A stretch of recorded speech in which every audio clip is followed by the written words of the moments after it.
Hello everyone, greetings dear. कैसे हैं बेटा आप सब? I hope you are all is well. तो आपकी वर्कशीट आ गई है। शिक्षा निदेशालय राष्ट्रीय राजधानी क्षेत्र दिल्ली की वर्कशीट नंबर है बेटा आपकी 17।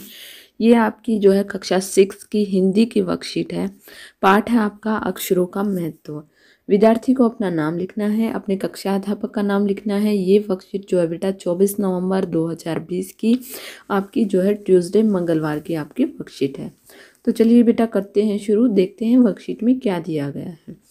पिछले कार्यपत्रक में हमने पढ़ा, कार्यपत्रक होता है बेटा वर्कशीट, कि हमने पढ़ा कि लेखक गुणाकार मूल्य कौन है बेटा? लेखक गुणाकार मूल्य ने अक्षरों के महत्व के बारे में बताया है। पहले आदमी ने गांव को बसाना शुरू किया, खेती करने लगा, वह पत्थरों के औजारों का इस्तेमाल करने लगा था और प्रागैतिहासिक मानव ने सबसे पहले चित्रों के जरिए अपने भाव व्यक्त किए, जैसे पशु पक्षियों, आदमियों आदि के चित्र। इन चित्र संकेतों के बाद में भाव संकेत आए। अब आगे, यानी कि ये जो है हमने पिछली वर्कशीट में पढ़ लिया था, आज पढ़ते हैं बेटा आगे। देखिए यहाँ पर ये कुछ चित्र दिए गए हैं, इनके जरिए हमें जो है पीछे के इतिहास का पता चलता है कि पहले क्या होता था, कैसे मानव थे, क्या क्या पशु पक्षी होते थे, लोग क्या व्यवसाय करते थे। ये सारी चीज़ें हमें जो है इन चित्रों के माध्यम से भी पता चलती हैं। आगे है बेटा मध्य अमेरिका के ओजी बवा आदिवासियों के चित्र। दाईं ओर से बाईं ओर को क्रमशः देखिए यहाँ पर दाईं ओर से बाईं ओर, यानी कि तूफान के का देवता जो सारे आकाश को घेरता है। नगाड़ा, पंखों से सुशोभित नगाड़ा, द्रोण काक, कौवा और दवा खाने में आदमी। यानी कि देखिए ये कुछ चित्र दिए गए हैं। यहाँ पर देखिए ये क्या है? तूफान का देवता। इसके बाद है बेटा जो क्या करता है, सारे आकाश को घेरता है, नगाड़ा। ये नगाड़ा है। इसके बाद है पंखों से सुशोभित नगाड़ा। इसके बाद है बेटा द्रोण, द्रोण काक। और आगे है कौवा और दवा खाने में आदमी। ये सारे चित्र यहाँ पर दिखाए गए हैं। ये कहाँ के चित्र हैं बेटा? मध्य अमेरिका के ओजीबवा आदिवासियों के चित्र हैं ये। आगे देखिए, अक्षरों की खोज के सिलसिले को शुरू हुए मुश्किल से 6000 साल हुए हैं। केवल 6000 साल अक्षरों की खोज के साथ ही नए युग की शुरुआत हुई। आदमी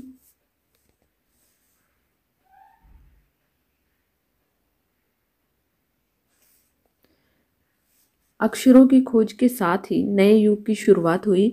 आदमी अपने विचारों और अपने हिसाब किताब को लिखकर रखने लगा।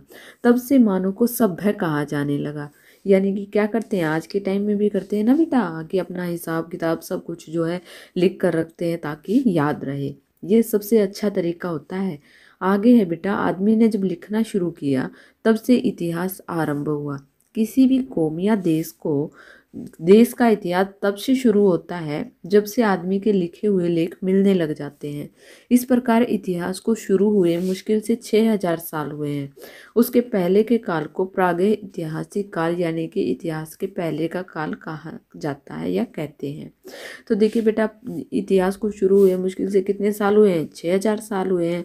तो इससे पहले के काल को क्या कहा जाता है? प्रागैतिहासिक काल कहा जाता है, यानी कि इतिहास से पहले का काल। आगे देखिए बेटा, वर्कशीट के बेस पर कुछ क्वेश्चन दिए गए हैं गद्यांश पर आधारित। सबसे पहला क्वेश्चन है हमारा कि जो है प्रागैतिहासिक काल किसे कहते हैं? तो हमने ऊपर पढ़ा था कि जिस जो है इतिहास को शुरू हुए मुश्किल से 6000 साल हुए हैं, उसके पहले के काल को क्या कहा जाता है? प्रागैतिहासिक काल कहा जाता है। तो करते हैं बेटा इसका आंसर।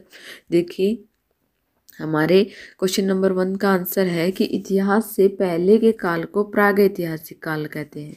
देखिए ये रहा हमारा, इतिहास से पहले के काल को प्रागैतिहासिक काल कहते हैं। यानी कि हमारा इतिहास कब से हुआ? 6000 साल पहले से।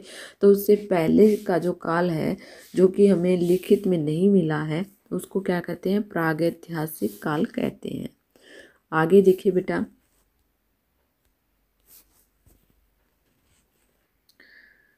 क्वेश्चन नंबर 2 है हमारा कि अनादिकाल में रेखांकित शब्द। अनादिकाल में रेखांकित शब्द का अर्थ है जिसकी कोई शुरुआत या आदि ना हो। यह शब्द मूल शब्द के शुरू में कुछ जोड़ने से बना है। इसे क्या कहा जाता है? उपसर्ग कहते हैं। यानी कि शब्द के शुरू में कुछ जोड़ने से जब नया शब्द बनता है, तो जो शुरू का शब्द जोड़ते हैं उसको क्या कहते हैं हम? उपसर्ग।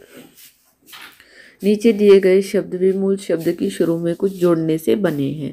इन उपसर्गों और मूल शब्दों को अलग करके लिखिए। देखिए बेटा, जैसे ये है असफल, तो इसमें ए क्या है, ए है उपसर्ग और सफल जो है वो क्या है, वो है मूल शब्द।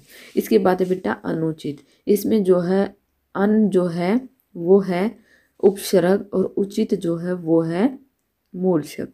ऐसे ही है बेटा अपरिचित, अ है जो वो है उपसर्ग, परिचित है मूल शब्द।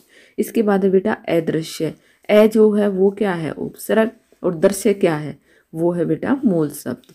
आगे है अनावश्यक, अनावश्यक में अन क्या है, अन है उपसर्ग और आवश्यक है जो है वो क्या है मूल शब्द। इसके बाद है अनिच्छा, अनिच्छा में ए उपसर्ग है और निच्छा क्या है, निच्छा जो है मूल शब्द है।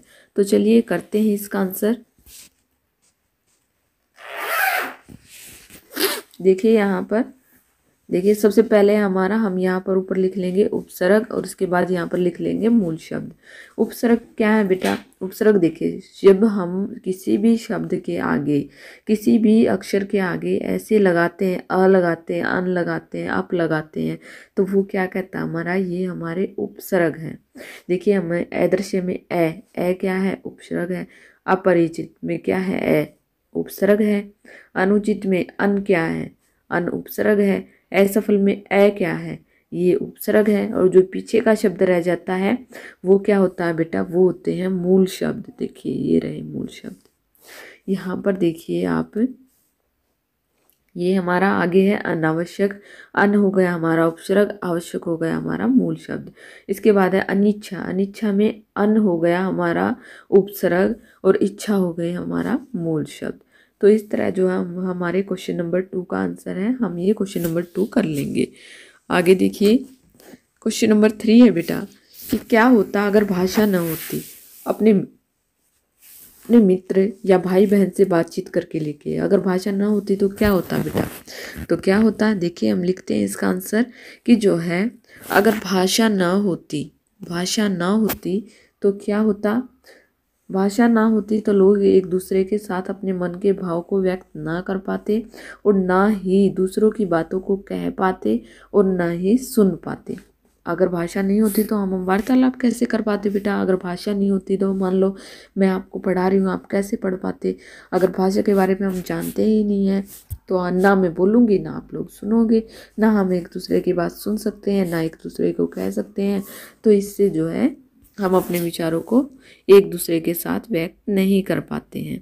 आगे देखिए क्वेश्चन नंबर 4 है हमारा कि पाठ में ऐसा क्या हो गया कि अक्षरों के साथ नए युग की शुरुआत हुई।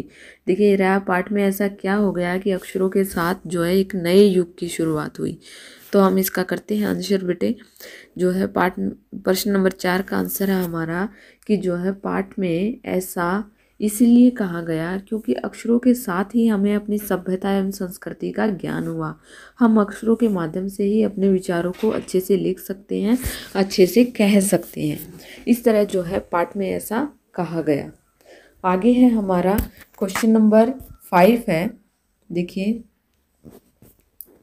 क्वेश्चन नंबर 5 है हमारा कि अक्षरों की खोज का सिलसिला कब और कैसे शुरू हुआ। तो अक्षरों की खोज का सिलसिला बेटा हमने पढ़ा था आज से जो है 6 साल पहले शुरू हुआ था।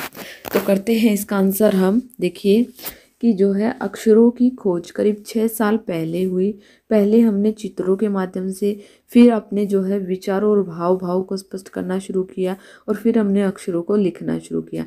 पहले क्या आए बेटा, चित्र आए, फिर क्या आए, भाव संकेत आए। तो इस तरह हम लिखेंगे बेटा कि जो है अक्षरों की खोज करीब 6,000 साल पहले हुई। पहले हमने चित्रों के माध्यम से अपने विचारों और हाव भाव को स्पष्ट करना शुरू किया और फिर हमने अक्षरों को लिखना शुरू किया। तो यहाँ पर होती है बेटा आपकी वर्कशीट कंप्लीट। आई होप आपको समझ में आ गई होगी। अगर आपको वीडियो अच्छी लगी तो प्लीज़ लाइक शेयर सब्सक्राइब करना ना भूलें। Thank you, thanks for watching.